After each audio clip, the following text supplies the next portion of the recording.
Hey guys, Maajin here, bringing you another Dragon Ball Z Dokkan battle video, and so we've saved the best till last when it comes to these new EZA showcases. We got the TEQ Super BUU. So TEQ Super BUU, I have been link leveling him, but he's not falling level 10 just yet. But it's time to get this video done. We've got some new stuff coming out soon.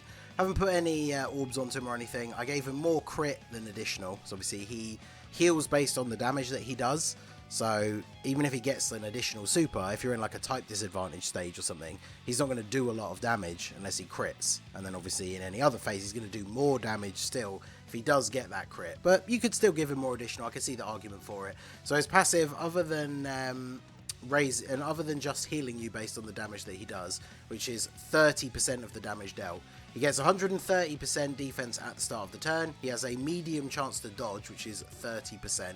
And then he has a medium chance to crit. So actually, because he has medium chance to crit built in, I guess I probably would lean more towards the additional, because obviously he did not have that pre-EZA. So I guess if I put any future copies of him, I might change that. So if he has crit built in, and he's got dodge built in, so additional is the way to go. And then I guess you could probably put dodge as the secondary one, because 30% chance to crit is decent.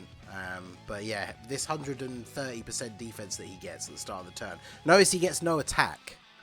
And his super attack effect is raises attack for 1 turn, does supreme damage, medium chance to stun. So he raises attack for 1 turn on his super attack effect, but he doesn't have any attack in his passive. So his attack stats are not going to be particularly high. And this is something that we've talked about before on like the 5-9 podcast and stuff, where like it seems like Dokkan are afraid of this healing ability when it comes to certain units. It's like when you compare Tech Piccolo to Third Form Frieza from the download celebration, and just how crazy good Frieza is, and then Piccolo is just Piccolo. But he has that healing, which is really useful, but then yeah, the unit like suffers majorly for it. So we're going to see how he performs here. We're on the Maajin Power team, running the Tech Exchange BUU lead, and then a Super BUU Tank's friend, because nobody runs Tech Exchange BUU. So at the start of the turn, he's got 167k defense. However, that is with this Barbody absorbed BUU on rotation, who does give extra defense. So, was it? Yeah, 50%. So there's a lot of defense support that he's getting, and he's only at 167. And other than the dodge chance, he doesn't have like damage reduction or anything like that. So he has his start of turn 130% defense. And then that is it. He doesn't get any on super attack. He doesn't build up any anywhere. So obviously this is only the first stage of the event, so I'm not expecting him to take a lot of damage here. But wow, 1.1 million. I think he had like 4 links active with the STR Kid BUU. If we put him in the middle, I think he had every link but 1 active. But obviously if we put Kid BUU, well, either of them, to be honest, in slot 1 would have killed. Because after the EZA, the BUU Barbody does do reasonable damage, and Goku was on such low health there that we would have killed him. So obviously, because he is a Super BUU, the best linking partner for him is actually the Tech Exchange BUU once they start transforming. As soon as they transform into Evil BUU, they're already sharing 6 out of 7 links with him. And then once we transform them into Super BUU, which unfortunately one of the downsides of that unit, and you know, same for the Gotenks a little bit, is you can't get that out until turn 7 at the earliest.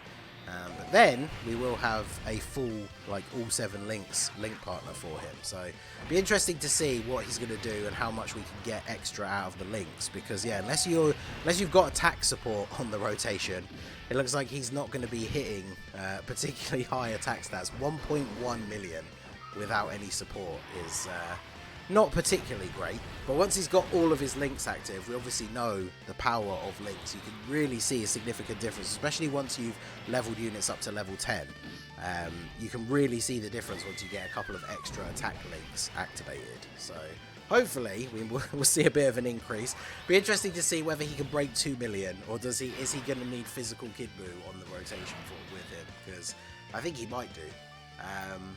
So yeah, they share 6 out of the 7, and at least we are getting the 2 level 10 ones. So we've got a lot of extra links here, but we've got no support. So his defense is 137k. So not particularly good, but let's see how much damage we do and how much health we get back. So let's not pick up any same type orbs. We've got 442,000 HP.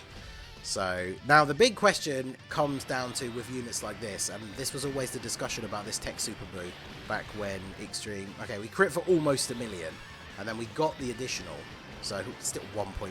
That's so bad. So we didn't crit on that one, so it's 500k. So obviously that's basically 1.5 million damage. So we're going to heal 30% of that. So that is almost 500,000 HP that he would have healed us back there. That's actually... is it 500,000 or is it 50,000? I don't know, I'm bad at maths. But the thing about this unit, and it's always been the discussion about him, is like Extreme Tech, Extreme Super Battle Road is still probably the most difficult mono stage. Obviously you can kind of use the androids to cheese it a little bit now, but that stage has always been one of the hardest mono stages.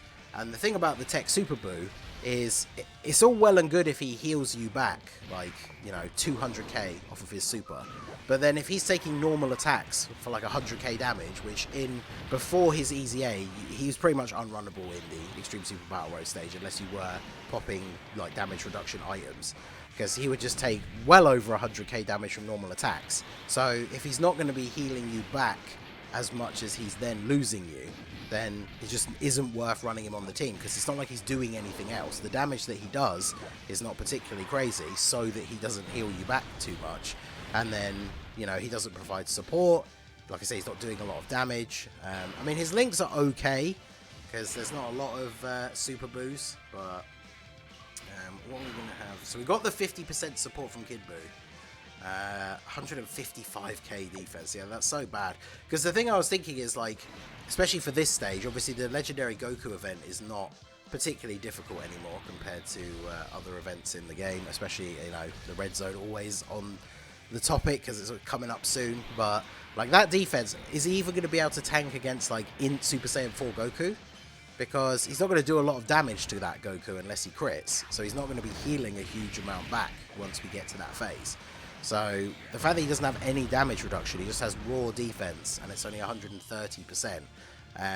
He would probably take quite a lot of damage just from that Super Saiyan 4 Goku's super attack.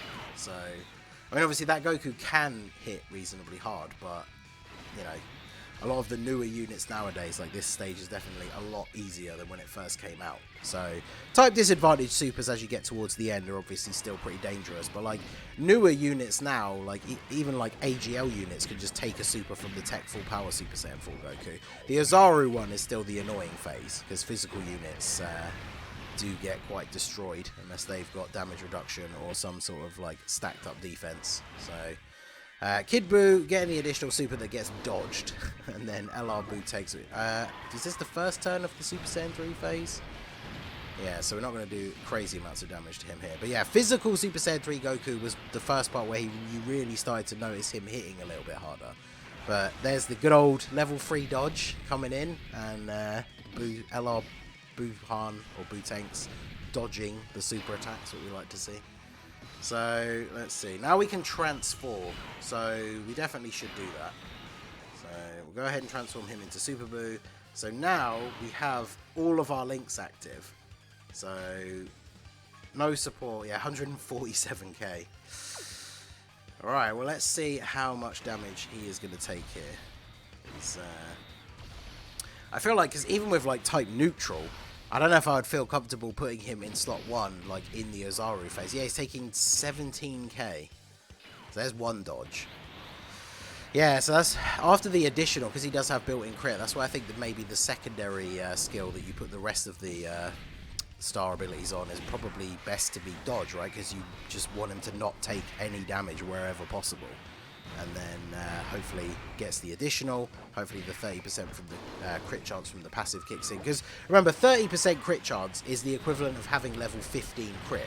So it's like he's basically already coming with a free level 15 crit. So you definitely, and of course he's a tech unit, so he gets the free level 5 one as well. So that's another separate chance of 10% if that original 30% fails. So he's got a pretty decent crit chance overall.